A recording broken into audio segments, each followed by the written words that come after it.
Dear distinguished speakers, dear Dr. Mona Sloane, our host and moderator of the discussion, dear participants, today's event represents the last event in our four-part series, AI Here and There. Every individual event showed the value in dialogue and the significance of topics addressed.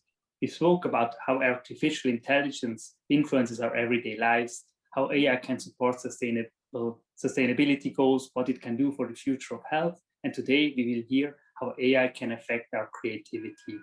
We learned about the massive potential, but also about associated challenges and risks. Our speakers range from the public, private sector, academia, civil society, international Geneva, and from both sides of the Atlantic. This underlines one important goal for Switzerland to co-organize this series. We wanted to have an inclusive and transparent dialogue with all stakeholders. When it comes to new technologies such as AI, and we wanted to raise important ethical and legal questions. Switzerland has a vision of a free, open, and secure digital space and works to reduce associated risks and challenges. Digitalization is a priority theme of our foreign policy.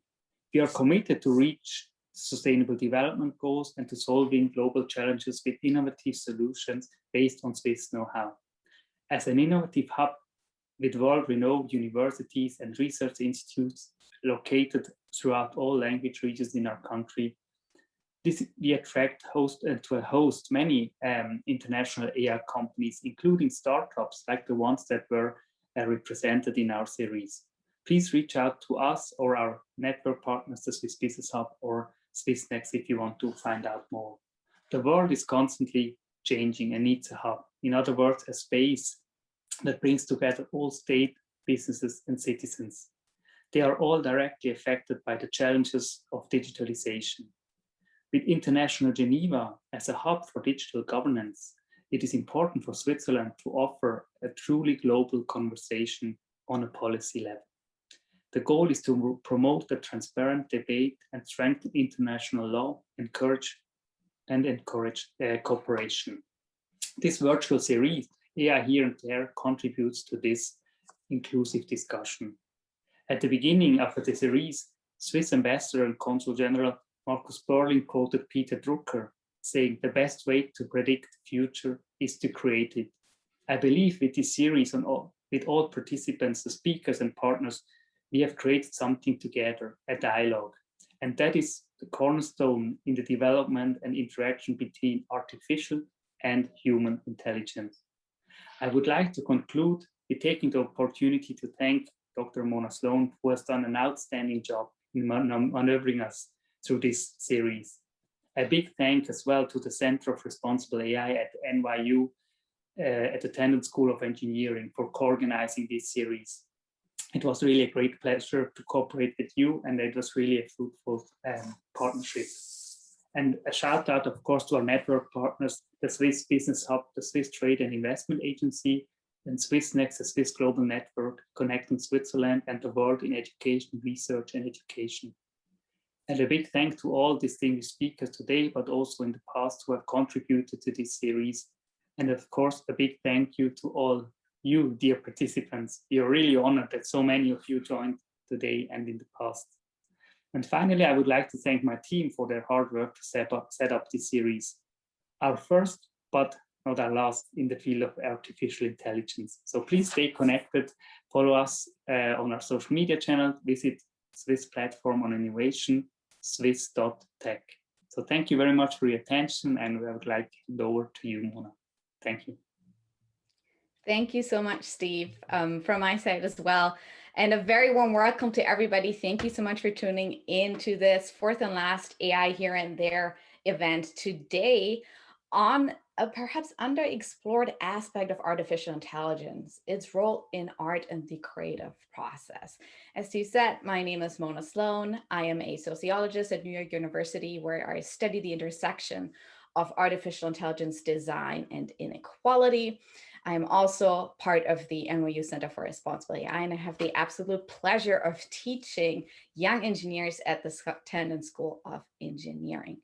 I also really want to second what Steve said about the collaboration. My sincere thanks to Rosina Calazzo Francesa and Steve Tarakan, as well as Emily Maria and everybody else who has made this possible. It's been really good fun. Which is kind of rare in a pandemic. So I want to say that it's been really wonderful so far. Now, before I introduce my distinguished guests today, please be reminded that this event is recorded. And please let me also acknowledge that I am standing here in New York City on the unceded land of the Lenape peoples. And I ask you to join me in acknowledging the Lenape community and to commit to beginning the process of working to dismantle the ongoing legacies of settler colonialism.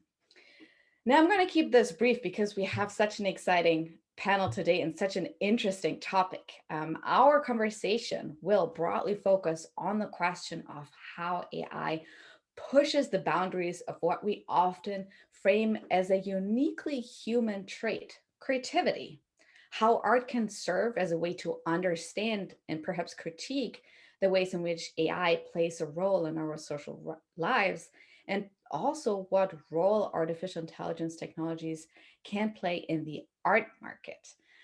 I don't really want to say more than that because we have wonderful experts who are leading in the field. So without further ado, please let me introduce the distinguished speakers today. From the US side, we have Marnie Benney, who is an independent curator working at the juncture of contemporary art and technology. Over the past decade, she has casually produced 27 exhibitions in city centers, public spaces, galleries, and festivals around the world, including the New York Hall of Science, University of Cambridge, London, the National Aquarium in Maryland, and the Nook Gallery in LA. She is also the co-founder and curator of AIartists.org. You should go check that out. It's the world's largest community of artists using artificial intelligence. She provides a platform for artists to share their practice and investigate the implications of AI and society. Welcome, Marnie. Thank you so much for joining us. We also have, thanks. We also have from Switzerland tuning in, Daniel Bisig, who holds a PhD in the natural sciences. He has worked as a researcher at the Institute for Biochemistry at the Swiss Federal Institute of Technology and the Artificial Intelligence Laboratory of the university. He is an assistant professor at the Center for Dance Research at Coventry University and a research associate at the Institute for Computer, Music, and Sound Technology at the Zurich University of the Arts. He is active as a researcher and an artist in the fields of AI and generative art. As part of his artistic activities, he has produced algorithmic films, interactive installations, and audiovisual performances, some of them in collaboration with musicians and choreographers. As a former dancer, that fills my heart, of course. Currently, his main focus lies on the application of machine learning, specifically in the context of dance and choreography. Thank you so much for joining us today, Daniel. We also have from Team US today, Stephanie Dinkins, who is a transmedia artist who creates platforms for dialogue about race, gender, aging, and our future histories. Her art practice employs emerging technologies, documentary practices, and social collaboration toward equity and community sovereignty. Excuse me. She's particularly driven to work with communities of color to co-create more equitable, values-grounded social and technological ecosystems. She's a professor at Stony Brook University, where she holds the Kusama Endowed Professor in Art. She earned an MFA from the Maryland Institute College of Art and is an alumna of the Whitney Independent Studies Program. Stephanie exhibits and publicly advocates for inclusive AI internationally at a broad spectrum of community, private, and institutional venues. She's a 2021 United States Artist Fellow and a Knight Arts and Tech Fellow, and has held many other prestigious fellowships and residencies. The New York Times featured her in its pages as an AI influencer, and she has been featured in outlets such as Wired, Art in America, and the BBC. Welcome, Stephanie. Thank you for joining us. And then from Team Switzerland, we have Carina Popovici, who is a co-founder and the CEO of Art Recognition, which is a Zurich-based art tech startup that offers to the art world an AI engine for art authentication and forgery detection. While being an art lover, she is also an experienced programmer, having developed in the past advanced AI algorithms with applications in physics and finance. She is thrilled to put her problem-solving skills and creativity in the service of art and help drastically reduce the number of forgeries circulating on the art market. She received a PhD in theoretical physics from the University of Tübingen and has been a research fellow in theoretical particle and condensed matter physics before taking up an appointment in the Swiss financial industry. She has been a quantitative risk specialist at Credit Suisse and the fintech startup Fintegral. Art Recognition is one of the few Swiss startups operating at the forefront of AI, entirely founded and led by women. Welcome, Carina. It's such a pleasure to have you on the panel as well. Thank you so much, Mona. Thanks, everybody. So before we delve into the conversation, and I have a bunch of burning questions for our panelists, just a few words on housekeeping. We will be having the panel discussion for about 30 minutes, and then we will start the Q&A part of this event. Throughout our conversations, please put your questions into the little Q&A chat that you can see at the bottom of the Zoom screen. Please indicate who the question is for. I'll be collecting those and asking them when we get to the Q&A part of the event. Now, enough from me. I want to delve right in, and I have a burning question for Stephanie. Stephanie, many of your projects focus on how artificial intelligence intersects with society, with a particular focus on race, gender, aging, and our future histories, which is a fascinating term, as well as equity and community sovereignty. There are many examples, but your project, Bina 48, comes to mind immediately. Can you tell us a little bit more about that project and about how artificial intelligence has started to influence your own artistic practice? Sure, thanks for that question. The project you're referring to is Conversations with Bina 48. And it's really this happenstance project where I happened to see a robot that kind of mimicked my own identity. So she's a Black woman robot and just a head and shoulders on a pedestal. I was clearly intrigued by this robot when I saw it on YouTube and wanted to get to know it. And really, you know, it wasn't a technical project at all. It was more of a project of, can I befriend this robot? And can I ask it some questions I would ask anyone, like, who are your people? And what's important to you? And through those conversations with Bina 48, I started to realize very much about the technology and how it's made and how important it is that the technology, like AI technologies and robotics, are made in a way that has more than politically correct inclusivity at its heart, right? Because the people who make Bina 48 are really well-meaning, rounded people who are making this thing. But every time I asked Bina 48 something that I thought was important in terms of race and love, the answers felt very surface. And my cat is very passionate about this as well. Very surface. And so, you know, it became a problem that if we're building out a world through these AI technologies, wow, how should we be building it? What questions should we be asking of it? And what do we, as the people who are usually consumers of the technology, really be asking of the technology and trying to put into the technology? And really, I've come to the conclusion of, how do we get nuance into our AI ecosystems, right? So that they understand us as more than the plastic facades, but as deep, culturally engaged beings who have both commonalities and differences that are important to preserve. That becomes the question for me. And I forgot the last part of your question because cat is driving me crazy. How artificial intelligence kind of came into your artistic practice originally, which might have been through Bina, I don't know. Yeah, that was totally my origin story. It's all happenstance. And I've just been following the questions since 2014 and that project. Thank you so much, Stephanie. And Kat, who needs a name? Either way.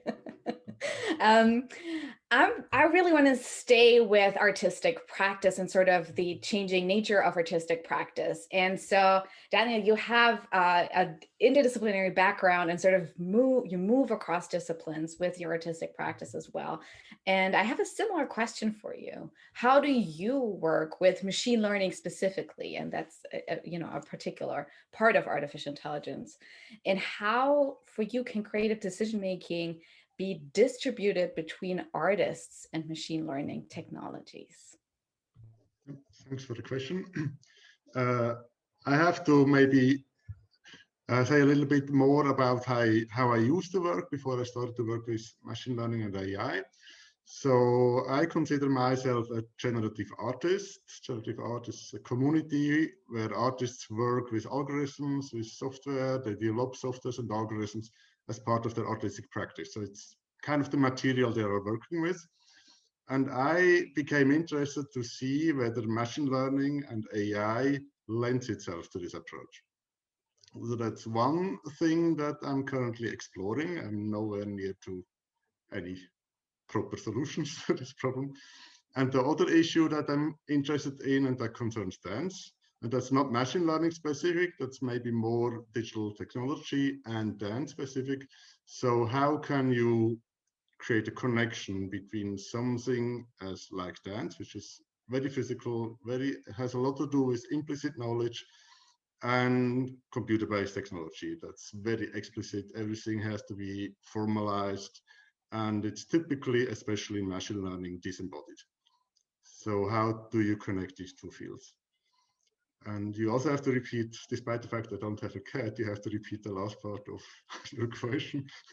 The second part of my question was about the sort of creative decision making as something that is distributed between artists and machine learning. You just said you use machine learning or AI as materials. So I'm very curious about that. I mean, you can say a little bit more about that, what that actually means. Yeah. I mean, the fascinating thing about this type of material is that the material has a certain degree of autonomy. So you can let it do stuff on its own. And so I find that fascinating. First of all, the material is creating a friction that goes beyond the type of friction that normal materials produce.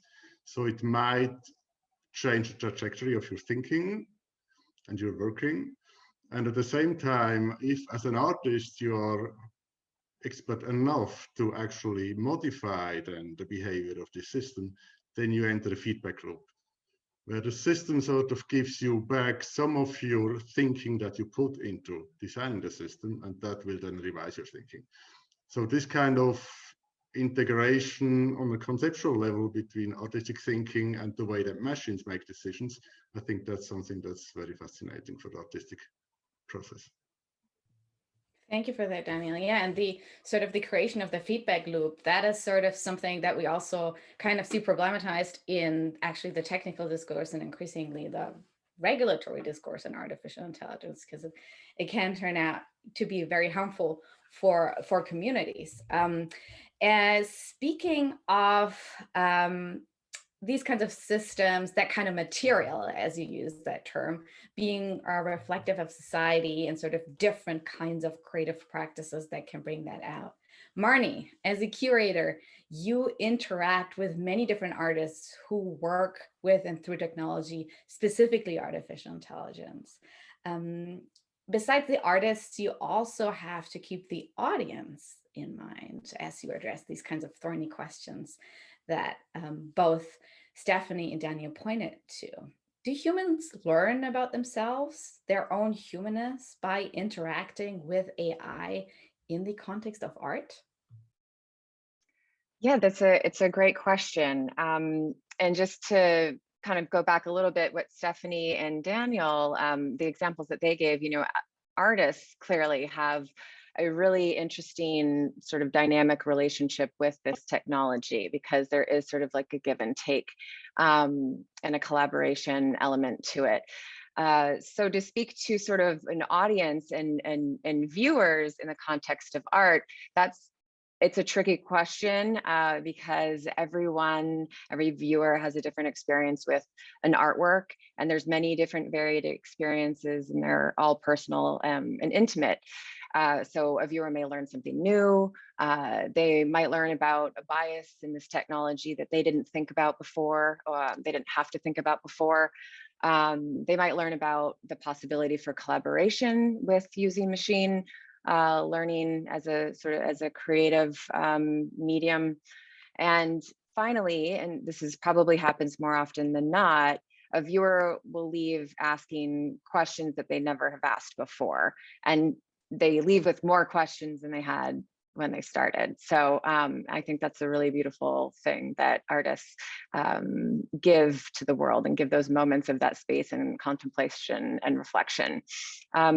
One artist that I can highlight here is Sugwen Chung, and her series called Drawing Operations. And so this is again an experience of an artist sort of working with machine in collaboration and learning more sort of about herself and working with this technology. So she actually teaches her AI entity to draw brushstrokes similarly to her. And she has a great quote. She says, "Being able to engage with mark making and collaboration with a robot means not always knowing what I'm doing. And that's really enlightening. And it's helped me work through the question. It's helped me work through and question what narratives we tell when we engage in collaboration with mechanical agents and technologies in general." And she goes on to say, "I'm compelled by the human capacity to anthropomorphize our relationship to machines, particularly robots, and how they can end up being a mirror for how we view ourselves and our own interactions with each other." So she sort of, takes her personal experience of working with this technology and then expands it to sort of a greater context. Could be a viewer, could be, a general audience. Thank you so much for that fascinating example, Marnie, and your takes on this. I have many more questions, but I want to kind of stay with the viewer for a moment and throw it over to Carina for a question that really has been burning sort of under my fingernails since we put this panel together. Carina, you very much focus on the viewer with your focus on art authentication. Can you explain how this technology works and to what degree we can trust the results that it produces? And then maybe we can stay with the theme of trust.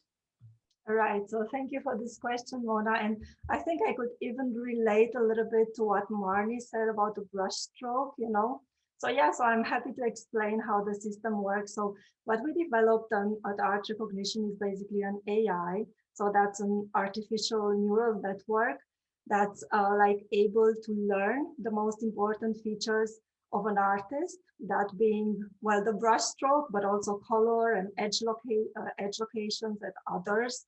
And it's learning them from a set of photographs of original artworks by that artist. Now, the brush stroke is really the most important feature because according to the experts, this is really unique.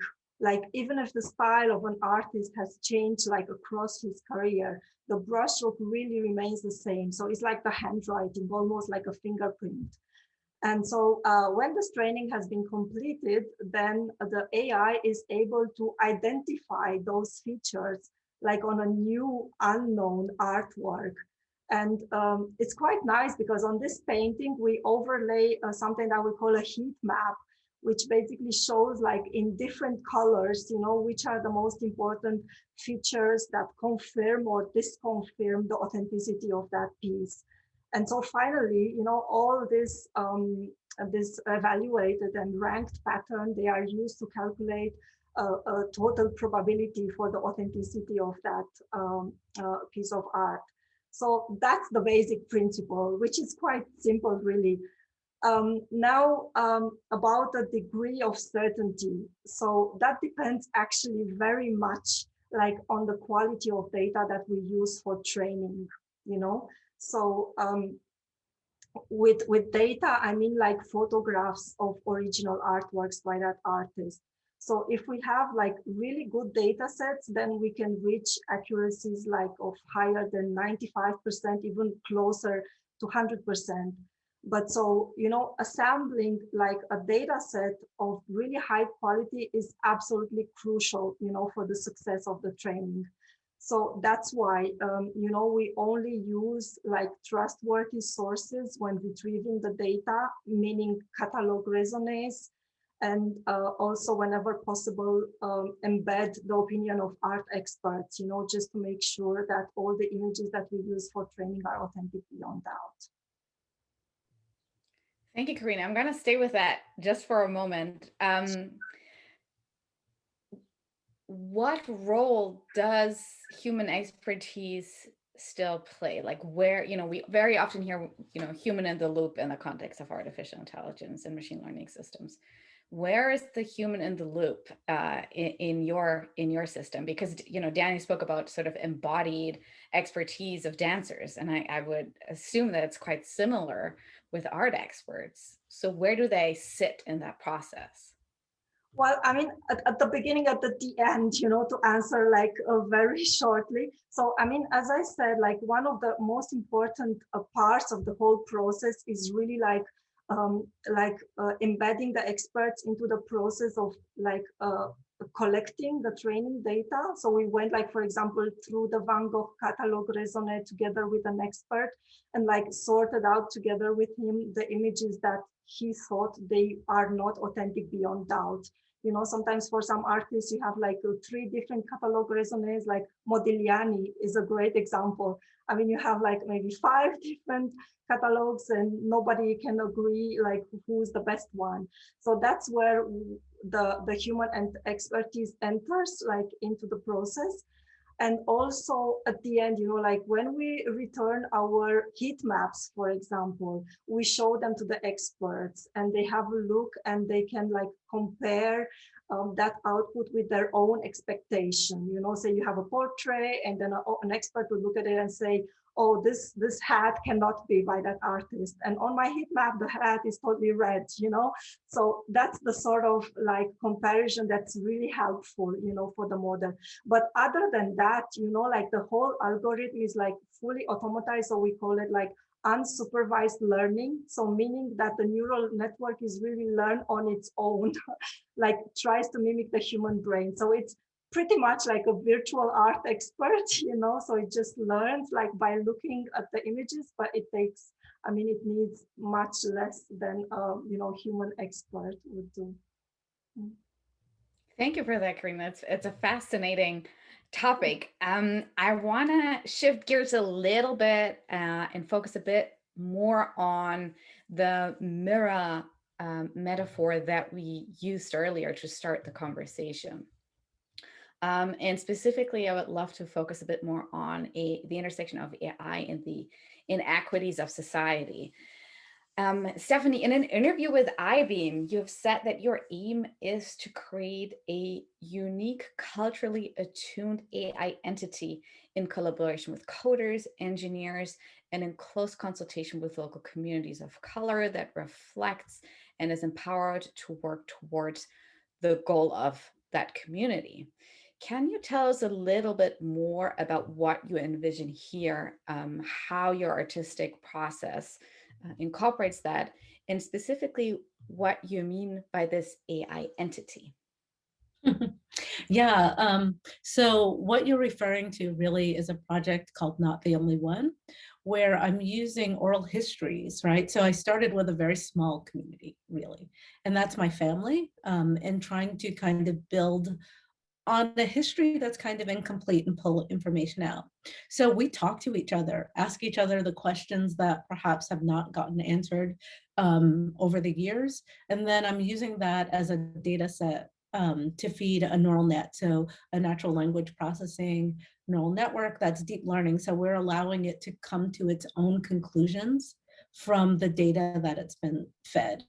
And then I grow that out in terms of the people I work with to build this thing, right? So the people who work in my studio, other collaborators who put in their efforts to augment or shift the algorithms to try to hold on to the ethos of the family. And I'm using that right now because it's something I know intimately and can hear when it comes back to me in a way that feels like it's continuing something of who we are. And what I've discovered is, we're making this thing that I thought would be, when I originally proposed this, it was like, oh, I'm going to make a chatbot that's a memoir of the family. And that's not at all what I seem to be making. I seem to be making a fourth generation. So if there were 3 women who are informing this piece right now in a very concrete way, N200, the thing itself, is a 4th generation.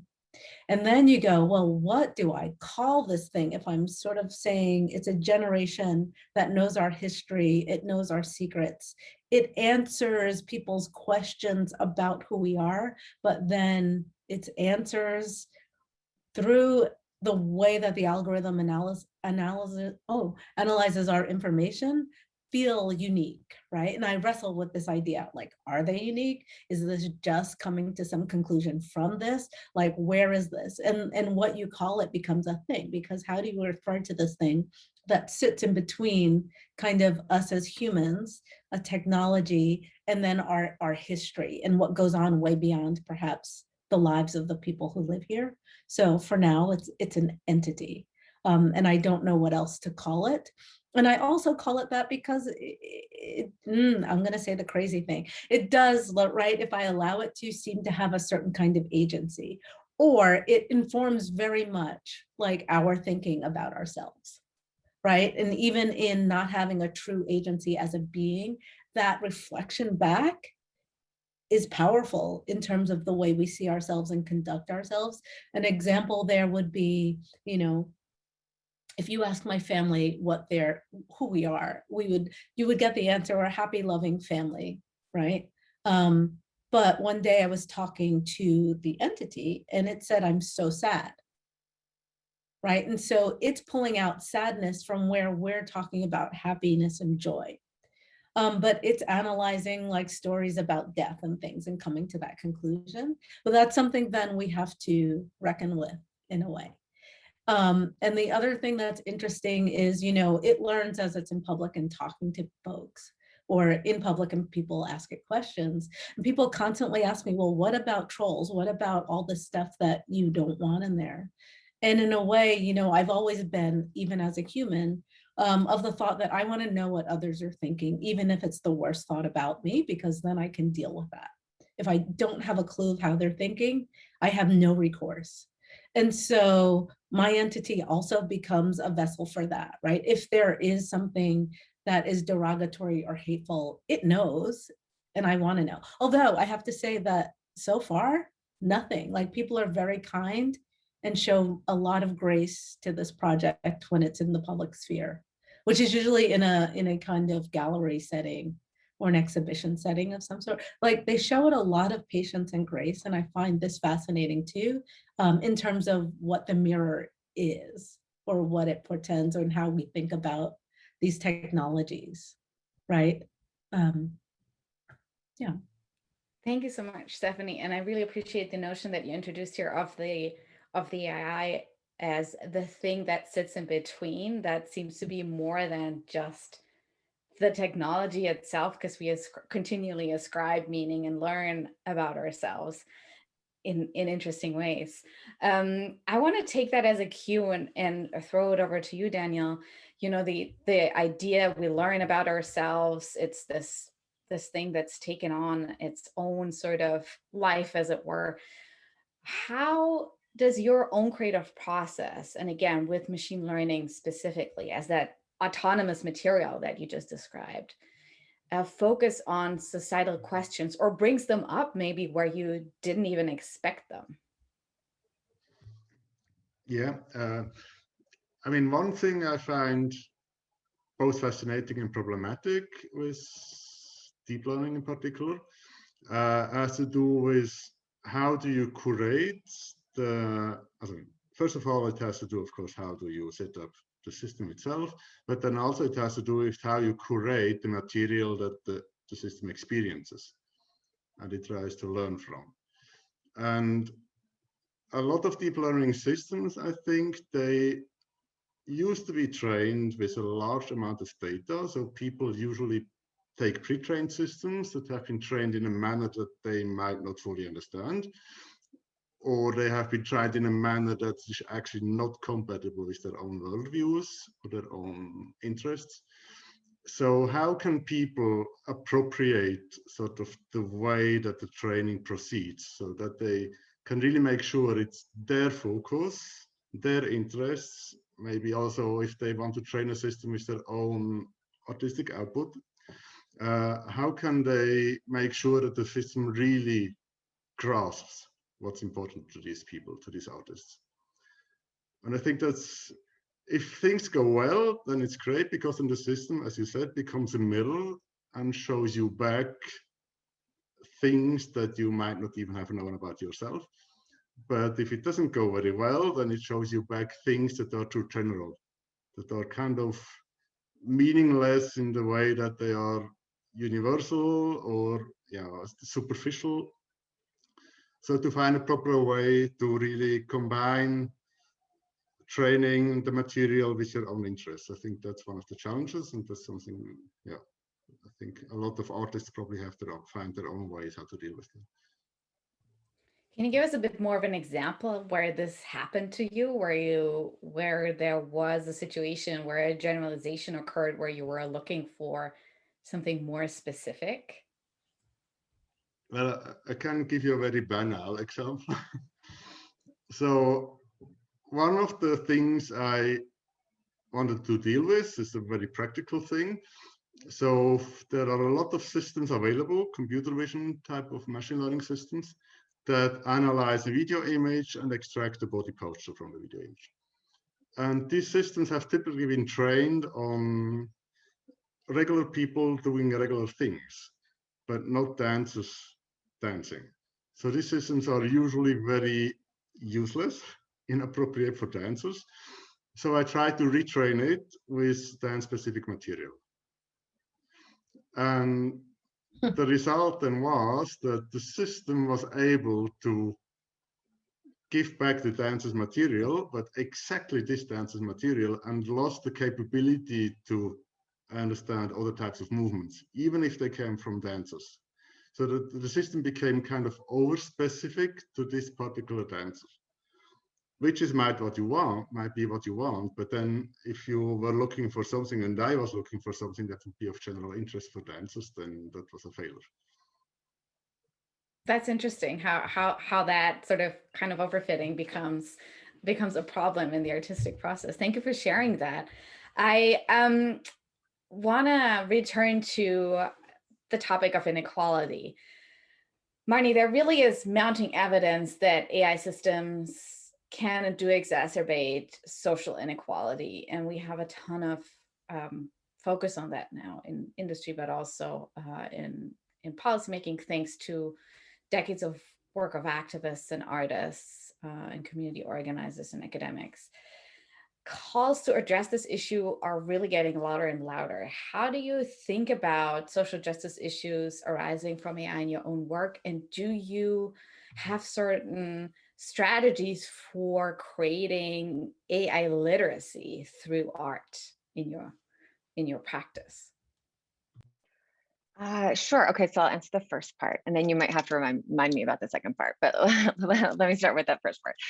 So yeah, a little bit of Daniel was saying, and Stephanie too. It's information that you put in, this sort of deep learning idea of things. So, it's a lot. There's a lot of data. Data's the very, very, very valuable right now, arguably the most valuable thing depending on who you talk to. And technology is happening very, very quickly. It's faster than like the Industrial Revolution or electricity, or those things happen, but we had a little bit of time to evolve with that. We just had more time, and with technology, everything's just really fast and it's constantly changing. And so, we have these systems that are using huge amounts of data, and these deep learning neural networks that are just like learning way more, than humans ever could. And they're getting our real life data. So Spotify, Google Maps, facial recognition technology, iPhone, when you tag your photos, it'll find the person's face, Snapchat, Instagram filters, all of that. But and it's great to have, that technology, but I think a lot of the time people don't, because it's happening so quickly, we're just using the technology, not really thinking about the implications. And so, our societies have issues with biases and have issues with, whose information is out there and whose information is not out there. And so when we're feeding, these very high capability processing machines with this information that has inherent biases, because humans do, you have problems, and they come out in many, many different ways. I mean, think of facial recognition technology. I'll just stick with that one. But I mean, lots of things like bank loans, prison system reform. I mean, you name it. It's problematic. But I'll stick with facial recognition. So there's an artist, Marta Welvrolta, and she's actually in Geneva. So she's a Swiss artist, and she has a thing. She has a project called AI facial profiling: levels of paranoia. And so she was inspired by research papers who had claimed that you could use AI to detect the criminal potential of a person only based on the photo of their face. Okay, that's it. That was a paper, and I mean, that's kind of problematic, I would say. You can't really just look at a photo, even if it's a machine of someone's face, and say, okay, they're definitely gonna be a criminal. But it happens. So she took this idea and she paired it with the world of firearms. And so they created a misogynic machine, which is a computer vision. It's a computer vision system and pattern recognition computer system, and it detects the ability, or it detects. This is, in this artwork. It's the ability of an individual to handle firearms and predict his or her potential danger from a biometric analysis of their face. And so I just thought this was a really great artwork, because it just shows, it's you hold the camera up to someone's face, kind of like a weapon, and then it goes through a machine, and then the machine will stamp, low or high, whether you have a potential to be good with a firearm and dangerous. And just sort of the wildness of that, and the sort of, it's wild, but it's not that far from potentially, where there are like the starts to a lot of these questions. And like I mentioned earlier, it brings up a lot of questions, both on the, police side of things and citizen side of things. And just a very interesting artwork that I think shows a lot of these biases. Yeah, and it sounds like a very important commentary on the carceral state and its relationship to technology. Thank you for that, Marnie. I want to swiftly move us on because we are almost at question time. So dear attendees, if you have questions for our wonderful panelists, now is the time to start putting them into the Q&A chat. But I want to stay just for a moment with power dynamics. Carina, that's kind of what you deal with ultimately as well with your technology. And you deal with that through kind of challenging in a way the dominance of connoisseurship. And my question for you is, will artificial intelligence challenge that dynamic? And maybe in general, you can say a few words about how the art market tends to react to the emergence of these new technologies as they interfere with very established old processes and structures of power. Yeah, so that's actually a very good question, Mona. So indeed, I mean, as you are saying, currently like the whole art authentication process is really dominated by a few experts or expert committees, who tend to like reject anything that sort of contradicts their opinion. So that's a problem, I think. But at the same time, the standards are improving, and ultimately it's up to the market participants to actually adhere to the new standards. strictly referring to art authentication, I would say that, you know, art recognition and generally like the AI methods are still a little bit of an outsider, you know, just because the technology is so different than anything else that exists currently on the market, you know, that there is no forensics, no expert, no provenance. It's just like completely different field. So, but at the same time, you know, my impression is that the market participants, they actually, you know, quite willing to embrace the new technologies simply because, you know, they are more objective, they are faster, they're bringing more transparency into the whole process. And actually, you know, I even believe that, you know, our objectivity could be like the most appreciated attribute, you know, in an environment that's still quite subjective. That being said, I also want to say and to emphasize, you know, that it's not our intention to like replace the art experts, like not at all. We want to cooperate with them, you know, we want to complement their work because their expertise is very important, of course. So, I mean, altogether, we experience a positive, you know, feedback from the market. But as a forerunner, you know, as I said, as being like the first, you know, commercial provider really worldwide offering such an AI authentication service, it just takes time, you know, to gain trust, to gain visibility, simply to become established. But yeah, I mean, the market reacts very well to it. Of course, I mean, occasionally we are still experiencing some disbelief, like, no, AI cannot work in art authentication. But obviously, I mean, that doesn't disturb our progress, really. As for the, you know, largest art galleries and museums of this world, so currently, you know, they have like their in-house experts. And honestly, I think there is actually little incentive for them, you know, like to review their existing collections or even their existing processes, you know, for that matters. But I believe that, you know, as the new technologies unfold, they will be at some point sort of compelled, you know, to start using them. And let me just close with a provocative thought, you know, like imagine a visitor like walking into a museum with his smartphone and like checking with his app, you know, like if that beautiful painting hanging on the wall really is authentic. So how would that be? That's where we want to get. Wow, so making everybody a connoisseur via the app. That's right. Quite a vision there.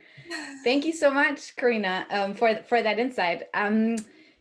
If there are questions from the audience, now is the time to put them in the chat. We have about 10 minutes left for questions. While I wait for that, I'm just gonna share this privilege and ask the first question. And one of the things that are really keeping me up at night and that I wonder about is the intersection between artificial intelligence, inequity, and the climate crisis. And so I would hear from you your takes on sort of that intersection and where and how you see that emerging in your work, or not. Maybe Stephanie, I don't know if you think about that or work on that topic at all. I don't that much in terms of really hard work on climate. Like, I think it's a problem in even the fact that we're using, you know, farms to train things, like big computer farms to train things, and like that impact becomes a question. I raised the question of putting out an NFT recently, and the reaction or the pushback on that was really interesting. I would like to add just a little bit about what Daniel and Marnie were talking about earlier, because in terms of data as well, just because most of my work works on very, very, very small data. And secondly, you know, my work is super slow because each time I try to do something to take off the shelf data and work with it, especially in an American context, is almost automatically to malign myself and my community, right? Because of what's inherent in the data. And that's like so many, it's so hard to find base data to work with that feels supportive. And I'm very much about thinking around ideas of care in our algorithmic systems these days and how we start to imbue that into them. And so the data is really important. And the same with feedback loops. I'm interested in that because there seems potential for a lot of work, right? Like even in climate, like potential for a lot of work on a variety of things through feedback loops that are available to us through these systems. The question is, how are we employing them and to what end? And like climate is a great example because in a lot of circles, things will get developed in terms of what the profitability of it is, not what the sustainability of like life is. And what we need to be doing beyond like research and institutions that don't get funded that well. And the question is, how do we start to think about these technologies in that broad sense so that we can attack things like climate change on a large meta scale versus these piecemeal kind of attempts? Of course, we need the experimentation, but how do we start to think about the meta vision of the technologies we're using, even as a geopolitical thing, right? So if this country and this country, if we're all thinking in these different ways, where does that get us in the long run becomes my question. Thank you for that, Stephanie. We have an audience question that I would love to throw to Marnie and Carina, but before that, Daniel, maybe you can chime into here as well and respond to what Stephanie just said and the question she just posed. Mm-hmm.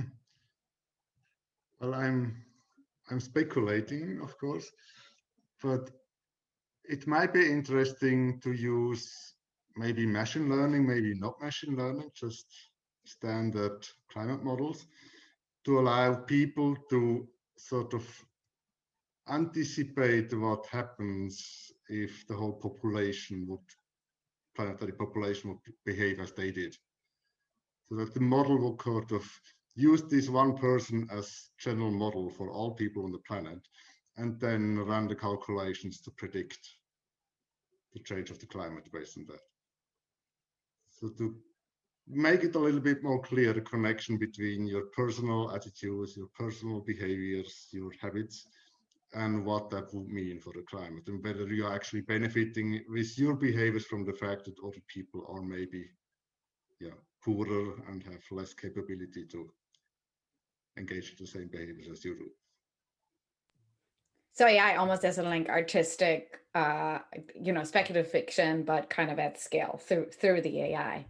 Mm-hmm. Yeah, that's an interesting thought. Carina, I have a question for you, and then I have one for Marnie. Carina, we have a very interesting question about ownership issues related to AI or technology. Talking about the craze of crypto art and the known perception that AI created work, and that's you can't put a patent on that. What are the kinds of issues that you see come up in that context? Copyright issues or others? Yeah, so I mean, the question is quite broad, actually. Maybe I will able to answer a part of it, and then maybe Marnie can take it over. So, I mean, the NFTs, they are very much in the spirit of our mission, because, I mean, we are also, committed to like eradicating the forgeries on the market if possible.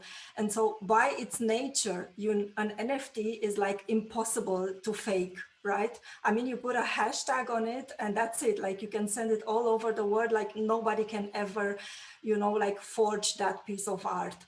So I think that's a good thing, actually. And, in the heat of the moment, so to speak, we actually started encrypting like our own authentication reports.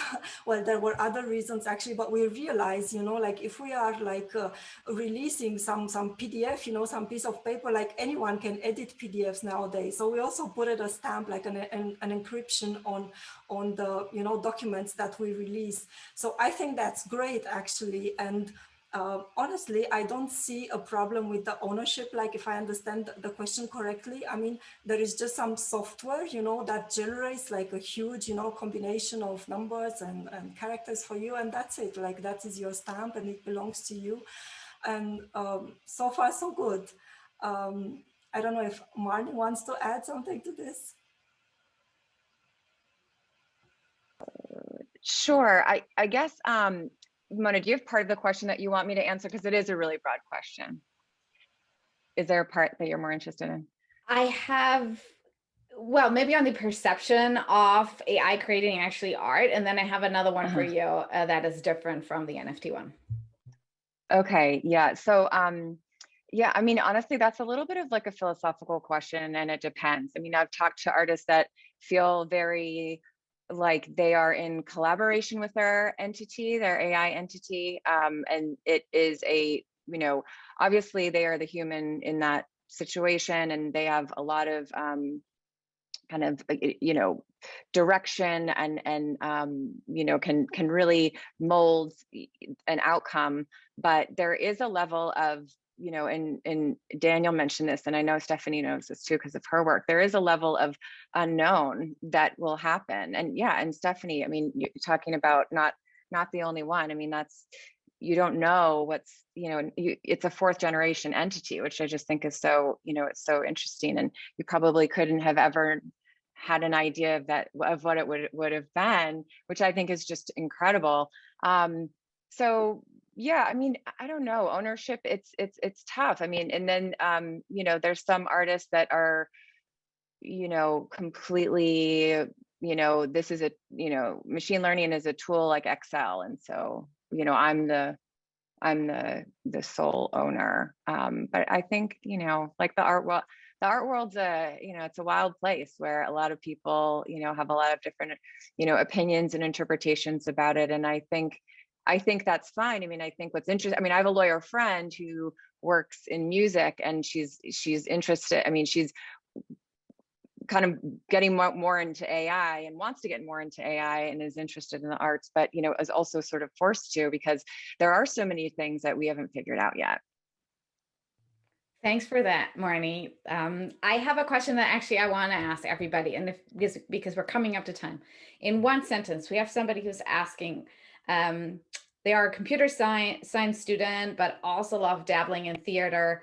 Are there any interesting opportunities in the context of AI and art? So I'm gonna change that question a little bit for everybody and ask folks who are interested in the intersection of technology / AI and the arts, who are students. Where should they go? What should they do? Maybe we'll do the round. Stephanie, maybe first, and then we'll go around.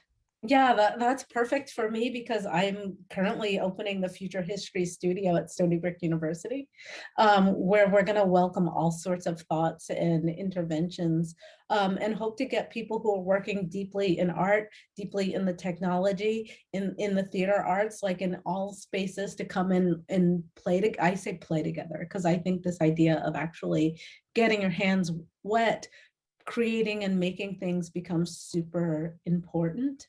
I think there are lots of programs around, like if you're, I'm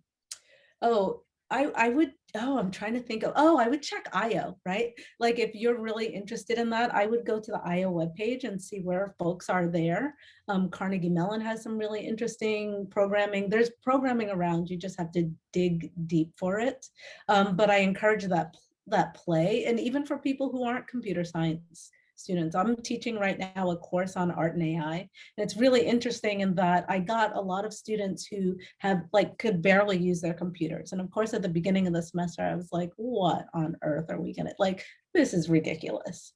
But it's very interesting to see that some of the folks that I thought would be least engaged are most engaged, like painters who are now finding new ways to run their work through again and start to get new things that they never would have imagined, and then work from that. And I also really suggest open play. There are so many places online that now you can engage these technologies in real ways, just to start to feel and then apply them to the things that you're interested in. Yeah. Stephanie. AI and artists is great too. I use that all the time. Daniel, where should folks look? Well, I can tell you where I looked. Well, I was just, I mean, the internet has a huge collection of articles, newsfeed, forums, blogs, and so on and so on about AI, very practical tutorial type of introductions to AI. Most of them, of course, have a very specific engineering focus. So if you are specifically interested in art, you sometimes have to just overlook what the article is about and focus on the details it's teaching. But I found this the most fruitful approach for me, to really just browse the internet and collect snippets here and there. If you, on an institutional level, I don't know in Switzerland, I mean, Zurich University of the Arts doesn't provide, as far as I know, any course for artists interested in artificial intelligence.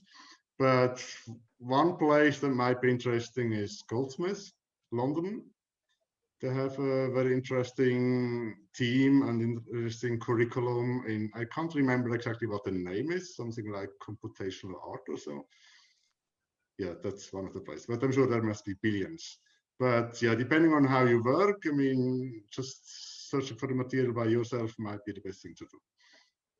Thank you. And Marnie. Yeah, I would join Stephanie's the thing at Stony Brook. Yeah, I mean, I bet you, I mean, that's awesome. And I think the idea of play is such an important way to learn. I mean, online, I agree. You know, I mean, we have aiartist.org. That's, you know, you can see artists in the work that they're doing. We have some tools if people are interested. It's, you know, just, you know, you can putter around on our site. And yeah, I mean, just, I would say sort of internet research. I know that some colleges, some small, I know Colby's doing something. They're starting like an AI institute. So I think more schools will start, you know, doing these things. So yeah, just research. Thank you. And Carina, which is a slightly different, you know, take on AI and art. Where can folks do that stuff? Yeah. So, I mean, it's not actually much to add to what the other panelists said. So, I mean, there are plenty of online resources, of course. Maybe to say that at Art Recognition, we are actually, you know, like constantly searching for good students. We are like developing new models, you know. We have students currently working with us, and we also had them in the past. So we are opening like periodically internships. So if someone from the audience is interested to really work in this very specific, you know, interdisciplinary field, they can just, you know, have a look on our website and see whether there is something interesting for them. Thank you so much. And I think I'm just going to add a little plug. The Tandon School of Engineering also has the Integrated Digital Media Program, where we also do stuff like this. So there's tons going on.